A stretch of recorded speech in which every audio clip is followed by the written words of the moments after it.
Council Operations and Intergovernmental Committee will, for Friday, January 29th, will please come to order. Clerk will please call the roll. Calling the roll, Mr. Miller, Here. Ms. Simon, here.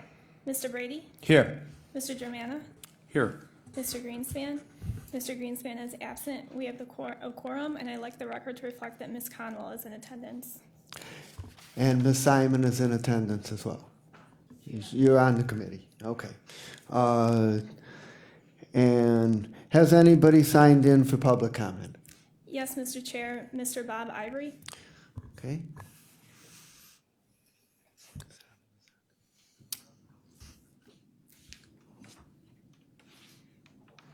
Good afternoon. Good afternoon. This is a first. Good to see everyone. And I just learned of this, not only the committee meeting, but the subject matter, which definitely sparked my interest and definitely felt I wanted to share some thoughts on the item of conversation of council members. And I guess, is it still 3 minutes? I'm going to try to quickly just express from a myriad of perspectives and background, and obviously my association with this body from its inception, from working on the transition team, also special assistant in the prior administration, but even before that, just the knowledge of what this role is as council members from when I was in the governor's office as the community outreach coordinator and understanding clearly what it means to be a servant as far as constituents and also in working in legislative, with legislative matters and just what that entails. And with that said, I'm of the opinion that the notion, at least how this began, of county council as kind of a part-time role, I've had the privilege and the pleasure of working with all of you over the years since this began, and know without a shadow of a doubt the full-time responsibility and this full-time obligation to the citizens of Cuyahoga County that you all do so well and so eloquently, and I think far beyond what most would understand. And I believe in some communities even more than others based on the needs of that community and the needs of those individual constituents that utilize you as basically their gateway to helping to improve their quality of life.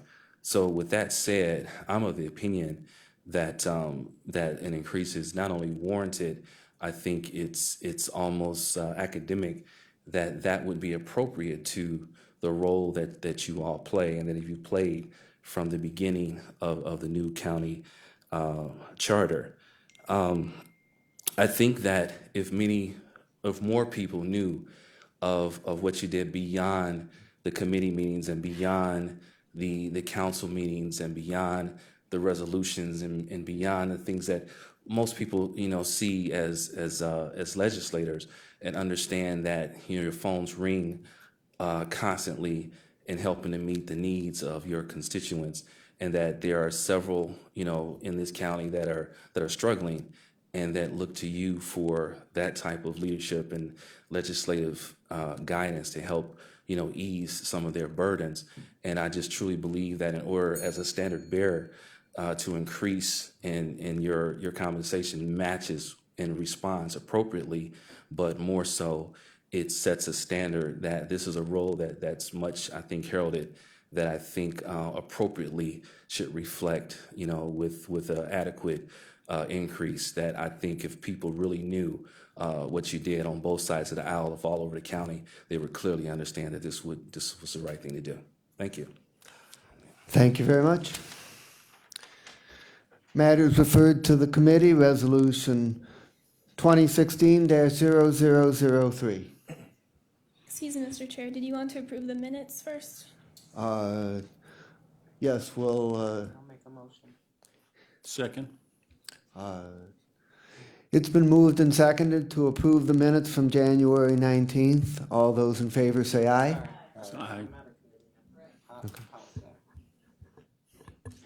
Aye. Is there, I'll second. Motion is to approve the minutes. All those in favor say aye. Aye. Any opposed say no. Ayes have it and the minutes are approved. Okay, Resolution 2016-0003. Ordinance 2016-0003, an ordinance enacting Chapter 307 of the Cuyahoga County Code establishing the compensation for the members of council and declaring the necessity that this ordinance become immediately effective. Okay, Councilman Germana is the sponsor, and I would turn it over to him to present the legislation to the committee. Thank you, Mr. Chairman. I do want to be thorough in this presentation, so I hope no one objects to me being a little bit long-winded. But I want everyone to know that I find this a very serious proposal. And as I review over all my years of public service, there's been three things I did as president of council that was not popular, but were very significant in the success of the city of Parma. And in reflecting over 5+ years on this council, I consider this serious.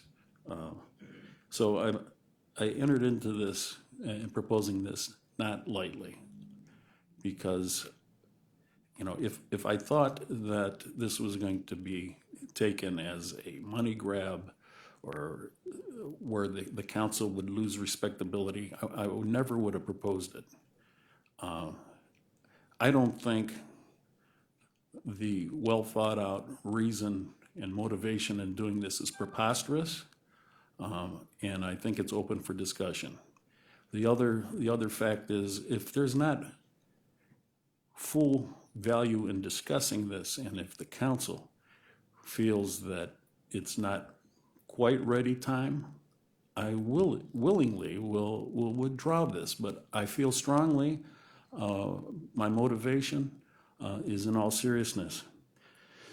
So to start, Mr. Chairman, one of the questions that when people come up with an idea, one of the key things is, whatever started this, what prompted you to come up with this idea? And basically it was that, I had taken seriously the fact that I was not going to run for re-election. And because of the March primary, which plays a lot into the timing of why this is all happening as we sit here today, and I'm going to explain that. The March primary is March 15th, so the filing deadline was in December. And I felt, as a sitting council person, I finally came to the decision that I was not going to run for re-election. And I thought it would be appropriate for 90 days notice, and I did so 3 months before the December, at a council meeting, said that I will not be running for re-election, giving people in the city of Parma Heights and Middleburg, the 123,000 people that I represent, that this is going to be an open seat. And what happened, in fact, is we have a pretty dynamic councilman in Parma, Sean Brennan, that succeeded me as council president. And he's a hardworking, energetic, very thorough councilman. He went out, took petitions, and felt it was going to be an honor to succeed me. He succeeded me as council president. He wanted to succeed me as a county councilman. And he would have, and if he could have done the job, he would have done a tremendous job in bringing great energy to it. He's a government history teacher at Brecksville High School. So I had to, and here is a young man that I had a lot to do with in motivating him. I had to tell him that he can't do the job. Sean, you'd be great at it, but you can't do this job. And if he would have won, if he would have ran, he would have won. But he would have hurt the institution of this council, because this is not a suburban council. This is a county that has got a lot of responsibilities, and we take our job seriously. We've got great county council people. So I've had a few calls since this came out in cleveland.com, and actually the way this was presented is that's a 15.5% rate increase, or I say rate increase because I'm a transman, a raise, a 15.5% raise. So one of the first calls I got was from a gentleman that said, I'm outraged that it would be 15.5%. And I says, well, you know what? I would be outraged at the proposal of 15.5%. Do you mind having me explain to you where this number comes from? And I went in to explain it, and I'm going to explain it to the committee. The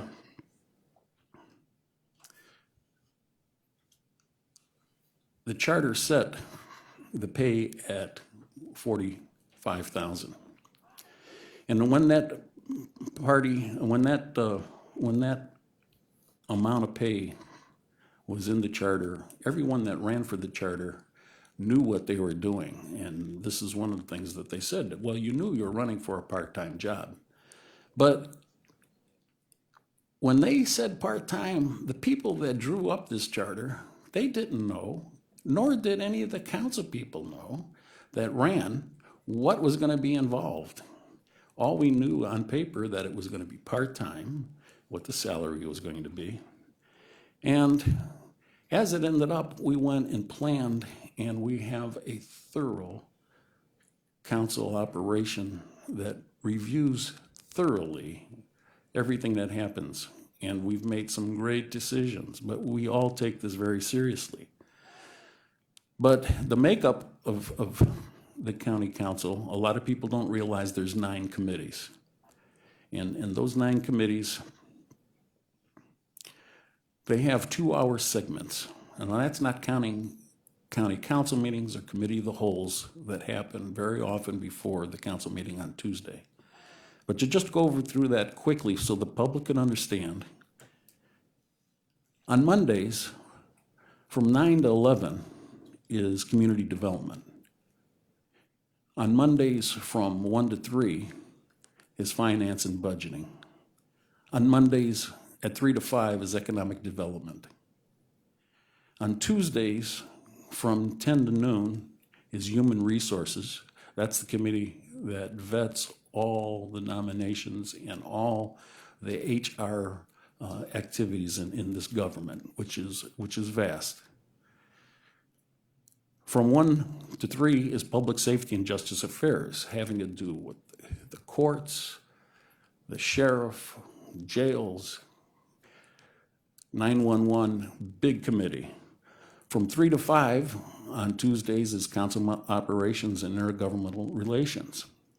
On Wednesday morning, we have public works and contracting, which I happen to chair, which is 10 to noon.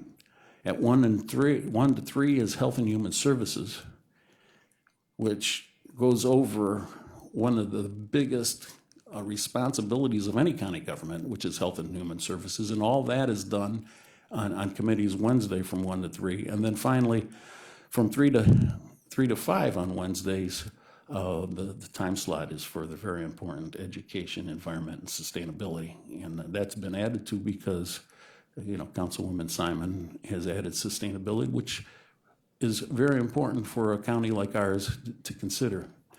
So when you look at that, most council people are doing 4 or 5 committees.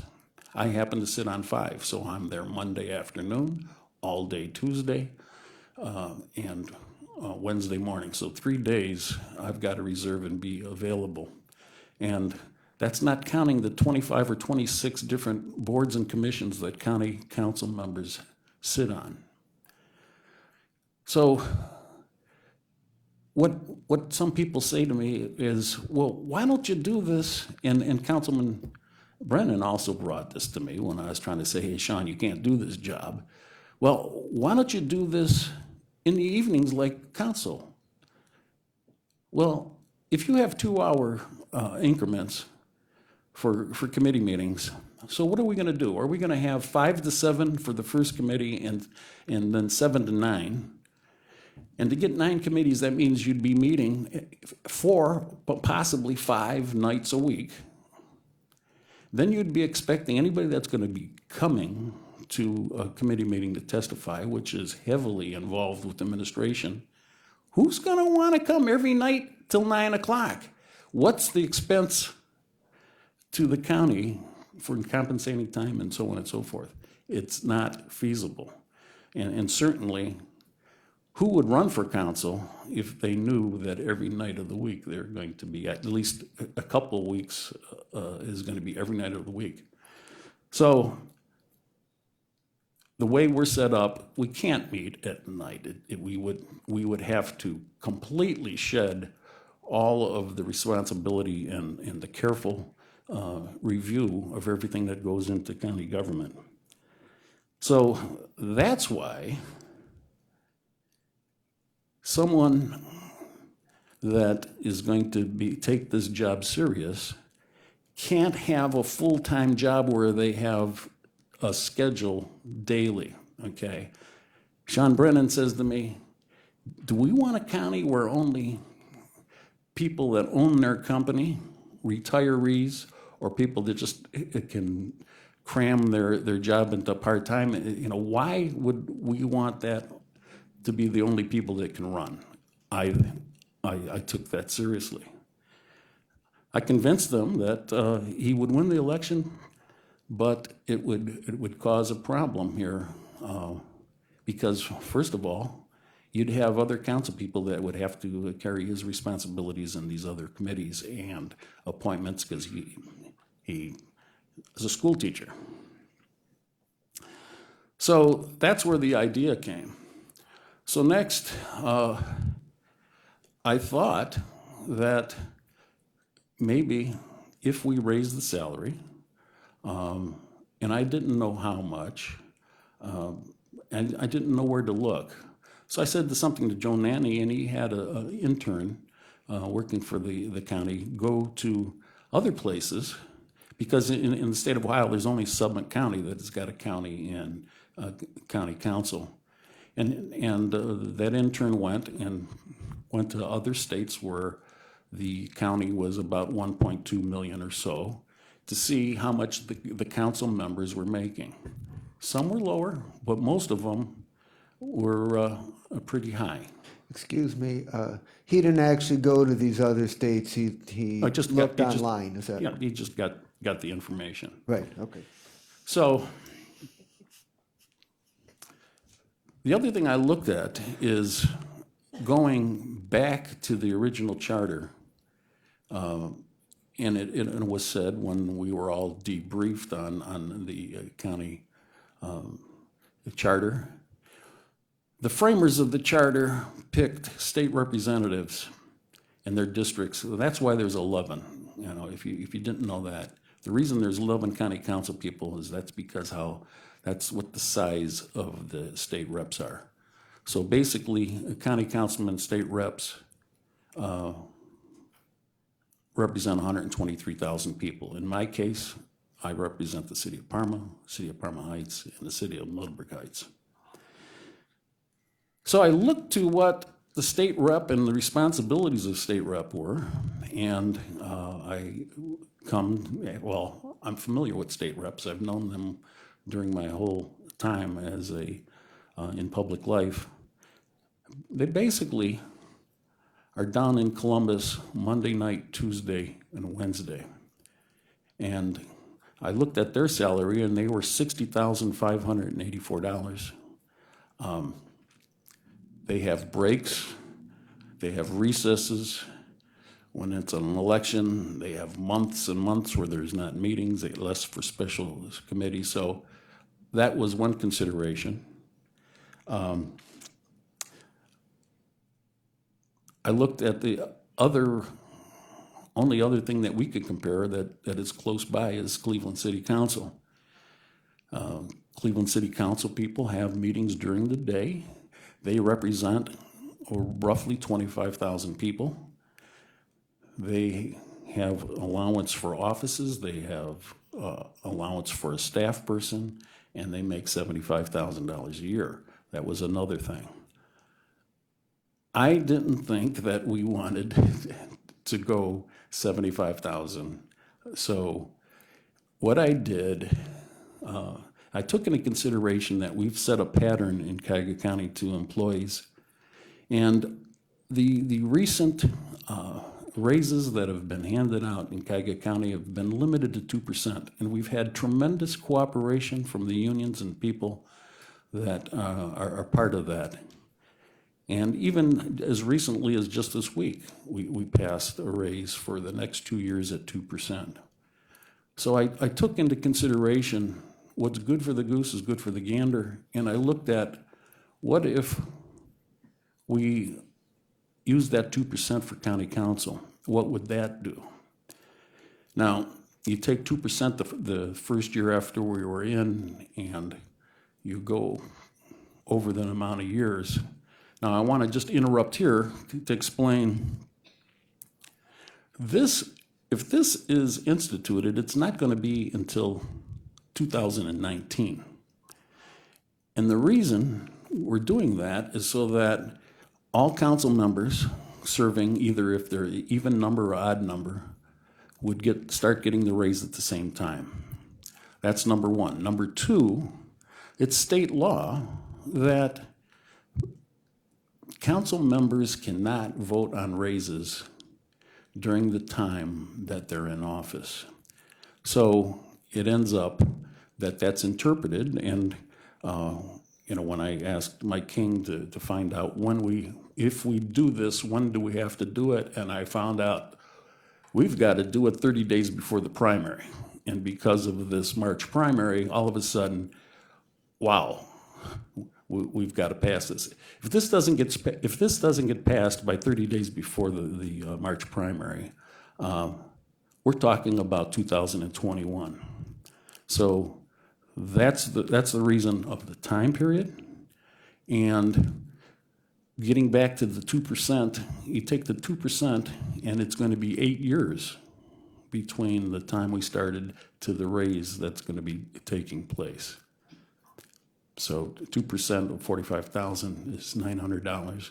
So you could do the math. You can see this is not, and I never would suggest that this is a 15.5% raise. But the math does work if you want to kind of quelch this or amplify it and try to make this outrageous. So the gentleman I talked to that called me said, I wish the plain dealer would have explained it that way, because I understand it, and now that you told me how many hours that you have to put in, I get it. The idea that not only if you have a part-time job, any council member that's got a part-time job, it's got to be cleared. Council members have got to explain their part-time job, and it goes to the Inspector General, which was instituted by this county council. And so you have got the part-time job you have is got to be cleared. So I want that to be said. So that was my motivation. That's why I'm here. I did talk to Chris Evans from the Plain Dealer editorial board, and he said, well, you knew what you're getting into when you signed up for this job. Well, we did, but we didn't know how many hours and how thorough this council was going to set up its rules. So, and no one did, not even the people that drew up the charter. And he said, well, the people voted for the charter. So if the charter is infallible,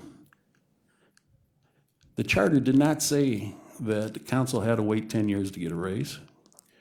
And the charter did say that council members have the authority to do this. And I know this is not a popular thing, but as I said, in my lifetime as an elected official, I've made some decisions that have been fantastic for the city of Parma, and they were not popular, but well received, and it's been a benefit. So, Mr. Chairman, I'd be happy to answer any other questions, but having explained that, that's my motivation. And as I told the plain dealer, if there was not support for this, and if this was ever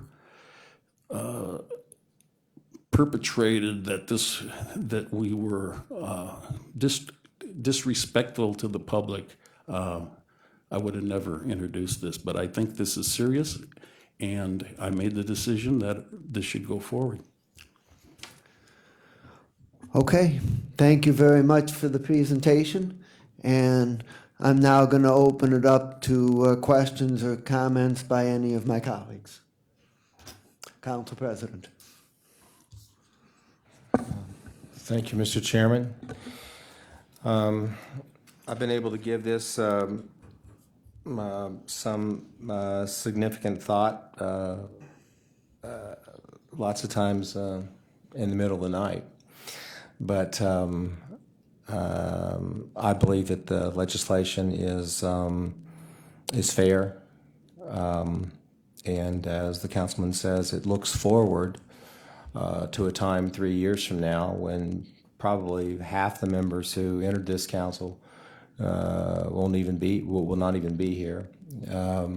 It sets up a process where we hopefully won't have to deal with this issue over and over again.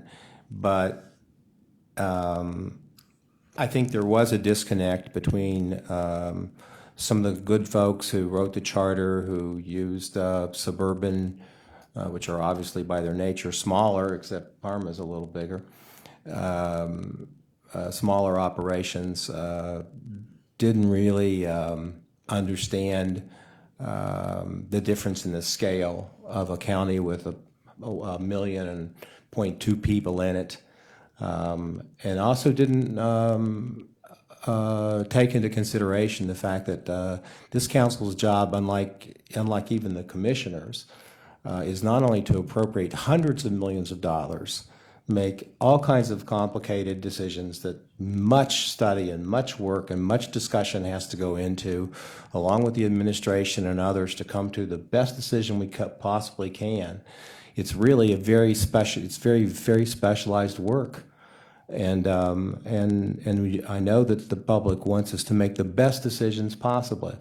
And the notion that this council could have come in here twice a month and had 2 meetings and come anywhere as near close to doing what this council has done, just in the unbelievable number of presentations. The projects go way beyond anything I could list. But Chuck has indicated some of the areas, and areas as vast as all the health and human services issues, all the areas as vast as the courts, areas as vast as the development projects that are going on downtown and around the county, of building a hotel for a convention that may come in, that whatever we may do with the Justice Center, what we may do with Metro. This is work that is difficult and takes the effort of all of us working together, along with the administration and any other good advice we can get, to trying to make sound decisions about what we do in a county that is the size of some states, and even down in Columbus, as Dale remembers, we were often called the state of Cuyahoga. We are not the state of Cuyahoga, but we're pretty big, and we're pretty diverse, and we're pretty complicated. Also, the executive by this charter was given extremely significant authority. Unlike many of the other executives around the county, because sometimes they're used as examples, and they're not very good ones. A lot of these other counties still have treasurers, still have prosecutors, still have sheriffs. Down in Allegheny County, which seems analogous in terms of its size, it has a 5-year county manager on top of the executive. That charter also gave the council a tremendous amount of authority that goes beyond what other county councils have. And we've tried to work our way through this because we didn't have there wasn't a book that came with this job. We had to work together. All of us had a lot of experience from a lot of different backgrounds, and we've managed to do that. And I think we've managed to do that pretty well. Maybe not perfectly, but pretty well. And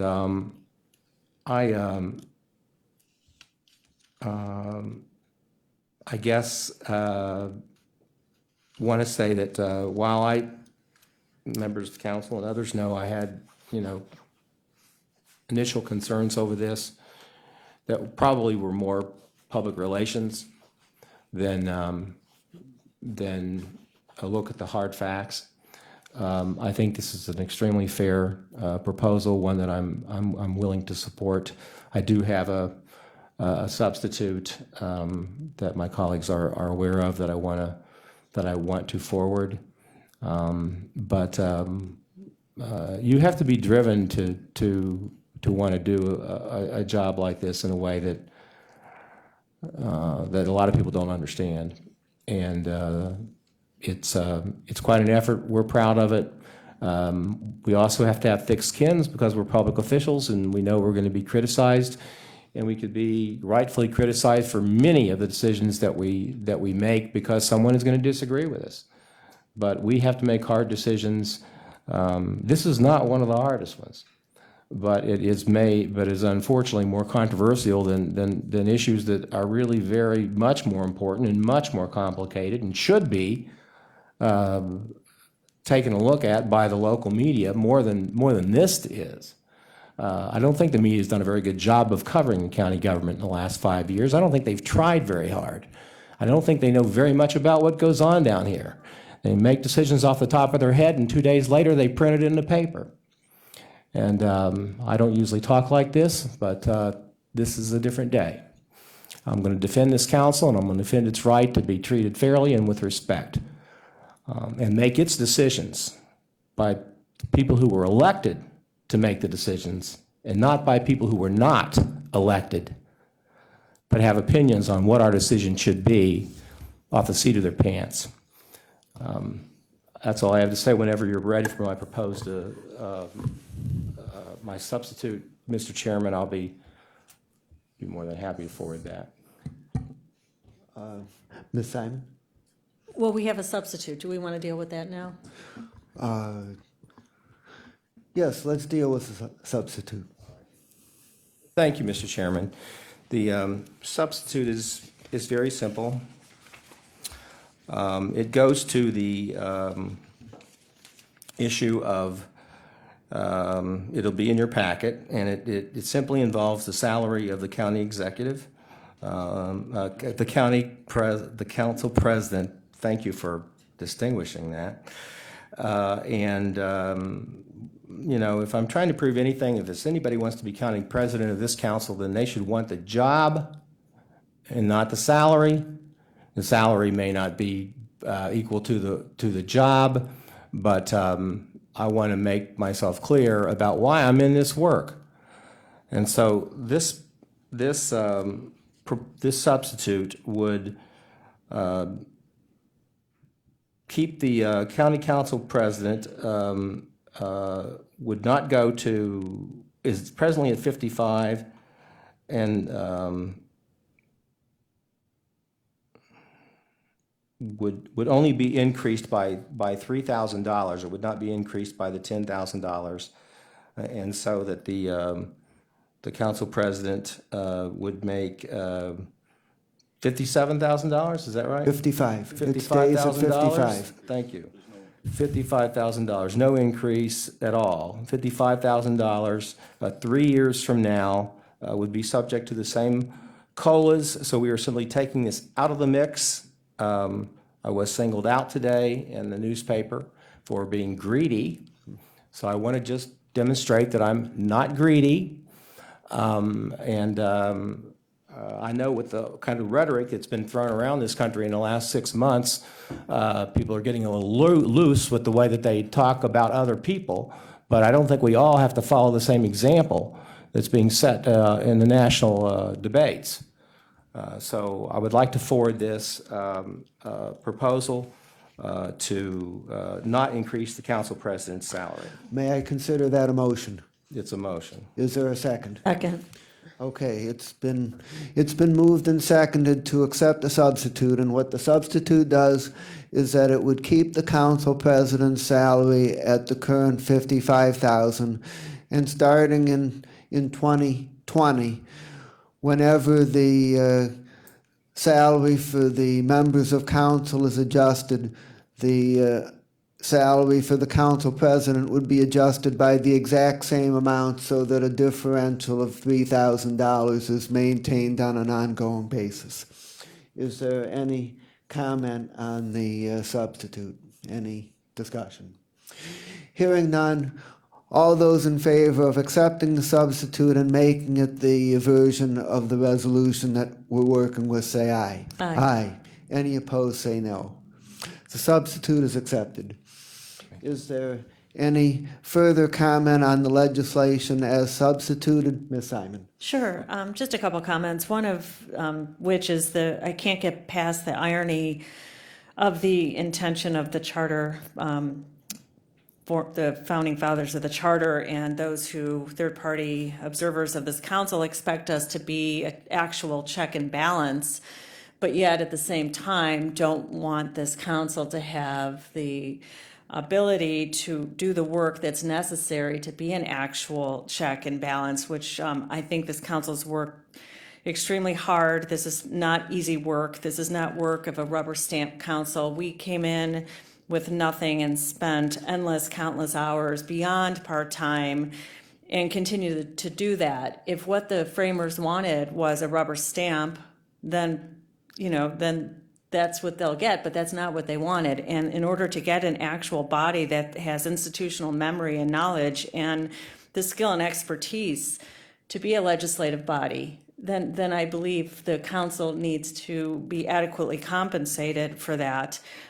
I support what the sponsor says. It makes sense, and it's sound reasoning, and our council president as well. I personally don't know if the timing's right for this, which I have time to go over, but in terms of the value of us getting a raise, I believe it's there because we can't function as a rubber stamp, and we don't. So if the expectation is we're supposed to be more than coming in every other week to say yes to the executive, then so be it. Maybe this is correct salary. But if we're really supposed to do the due diligence and put the time in, the research, everything that goes into us being a strong institutional body, then I don't think this proposal is unsound or unreasonable. Those are my comments. And of course, this is worthy of discussion. Okay. Ms. Conwell. Thank you, Mr. Chair. As my colleague stated, I believe the framers of the charter wanted a representative to be accessible as well as accountable for their areas. This entails a lot of work. The President Brady stated, such as major construction projects have been built and also in the process of being built. Time spent outside of these doors within our own districts to assist the city with regional opportunities. This is a major operation here. I bought into this. I know there was some discussion or talk about it possibly being in 17. And I thought, well, we've already balanced this budget for 16 and 17, and it would be a disgrace to even contemplate or even discuss us getting a raise when we're still fighting for employees to get a raise. We pushed that in the last budget, which I'm very proud of. I wish we had more money too. But I think in 19, the way it's set, it gives this administration as well as council a time to figure out how do we institute this raise in the next future budget cycle. And none of us are being impacted by it right now. So we're not we don't look greedy. It's not about our salaries. Many of us may not run or move on to other directions. So we're looking out for the future. So that's why I bought into it. It's not impacting the budget now.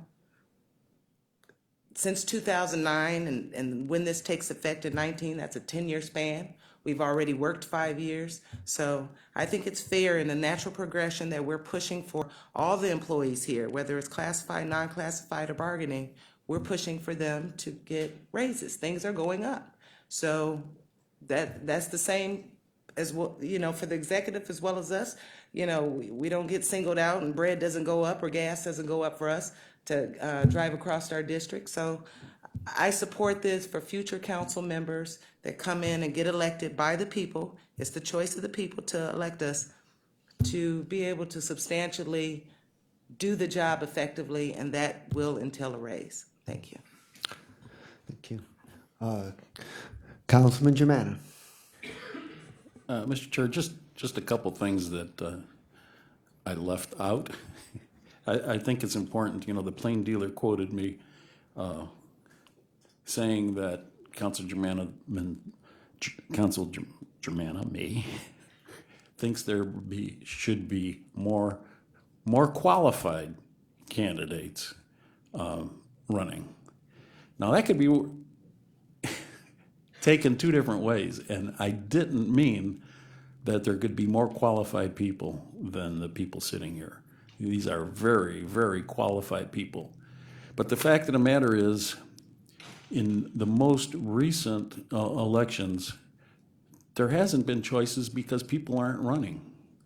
And we only want qualified people running, and I can understand because of the quality of the council people that we've had, there isn't much competition. But what's going to be happening in the future is some of these qualified people that were the first people with this county government are going to be not running for a re-election. So we want qualified people.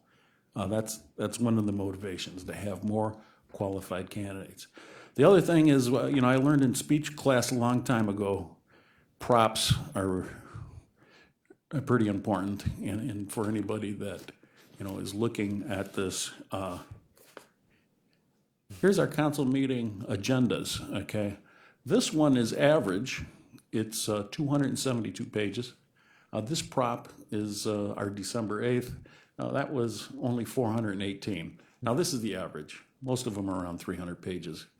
But go to a suburban city council and see how many pages their agenda is. You'll find out it's very, very slim. Thank you. Finally, Mr. Chairman, the analogy to the framers of the charter talked about, I talked about the fact that they picked 11 because they were comparing it to state reps. And as you know, I came to you and I said, Dale, you've got 14 years of experience. Is it fair? Am I being fair in comparing county council to a state rep? And if you care to, I'd like for you to explain for people to hear what you told me. Okay, I will offer some testimony at this point. When the new charter was placed on the ballot, I went out and campaigned for it. I debated with the opponents, some of whom said that the council was going to basically be a 30,000-foot level rubber stamp body. And what I said is that to look at the role that the council could play, all you have to do is look at what the charter enumerates as the duties and responsibilities of the council, including reviewing and approving the budget, approving contracts, passing legislation, conducting investigations, inquiring on behalf of constituents, reviewing and approving appointments, establishing ethics policy, providing for assistance with educational programs, and that if we just did what the charter said we could do, the council would have a whole lot of responsibility. And we, in fact, have gone out and done all of these things. And as the council president stated, this is a job that requires diligence, experience, good judgment, lot of abilities, and it is important. And to look at the complexity of some of the decisions we made. One example that I think about is when we agreed on the administration's recommendation to provide that county government would vacate its offices 7 months early, just on a wing and a prayer, on the hope that we could land a national nominating convention. And in fact, it worked out, but we had to be anticipatory and bold in doing so. The county council has not limited itself to being a check and a balance and reviewing what the administration proposes, although we've done a lot of that. But from time to time, we have also initiated things. We initiated the proposed $1 million increase in the Health and Human Services levy to provide long-term stable funding for these very important programs. It is the county council that initiated the discussion about the county's debt capacity with a series of 3 meetings during the summer of 2014. It is this kind of thing that where we have made this council into a body that truly is a co-equal branch of government. What is on the table amounts to a little less than a 2% annual increase over the 8 years from the time that the new government started until it would go into effect in 2019. And it's not even the same as a 2% annual increase, because in years 1 through 7 there's no increase. The increase doesn't start until the 8th year in 2019. I think that's eminently reasonable. It's basically a cost of living adjustment. We think that this council is worth enough respect to be paid a salary to be equivalent to what it was when it started. And as far as the future adjustments are concerned, what the legislation provides is that on an annual basis, the salary will be adjusted by either the increase in the consumer price index or the increase that is given to the county's non-bargaining employees, whichever is less. So what that guarantees is that that over time the salary will increase, but it will be at less than the rate of inflation. Because if the employees get more than the rate of inflation, well, we get the rate of inflation. But if the employees get less than the rate of inflation, then we only get what the employees got, which is less than the rate of inflation. It also guarantees that the salary will grow at a rate less than the county's non-bargaining employees. Because when the rate of inflation is higher than what the non-bargaining employees get, we get the same as non-bargaining. But when non-bargaining gets more than the rate of inflation, we only get the rate of inflation. So I think it is enough to provide for a gradual tracking increase so that we don't have to keep visiting it year after year, but it's also very conservative. So for these reasons, I also support the legislation. And at this point, I would ask my colleagues if there's any further discussion before we prepare to vote. Councilman Germana.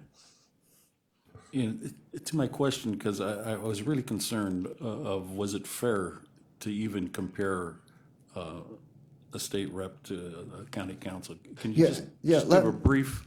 Let me just, the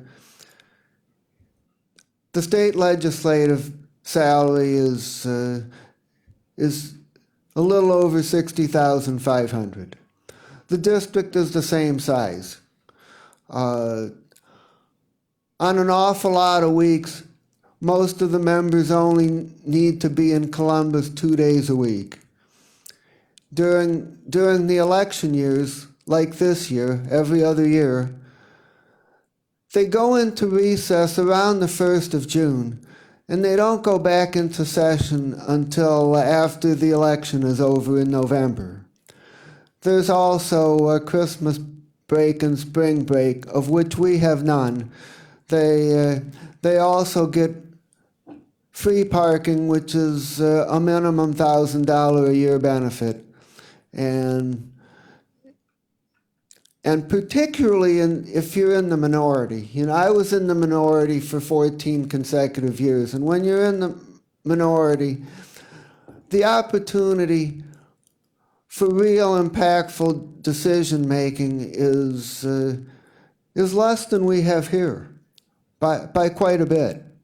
So I think the comparison is reasonable. It's granted, yes, the state government, they have a larger budget than ours, and it's a larger body. In some ways, it's more complex just because you have 33 in the Senate and 99 in the House, and it's a larger administration. But overall, for the legislature to make 60,500 and us to make 52 in 2019, I don't think that's unreasonable.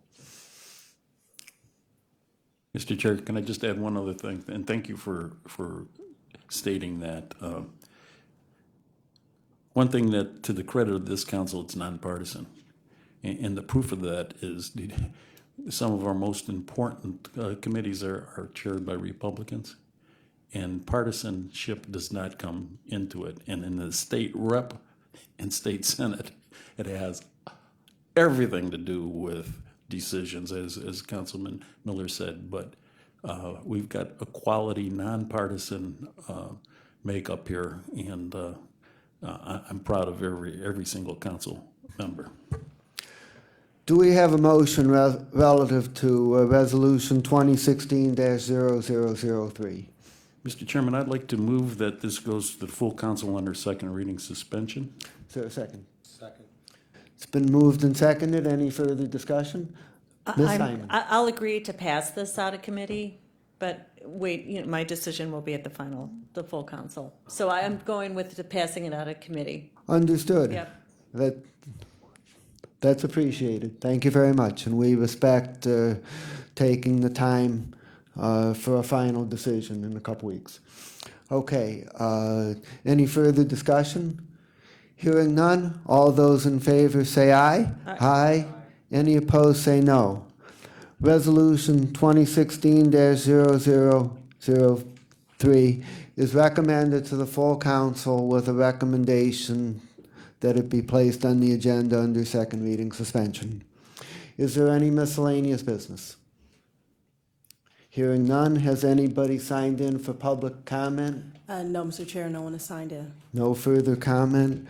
Is there a motion to adjourn? Okay, all those in favor say aye. Aye. Any opposed, no. Thank you very much.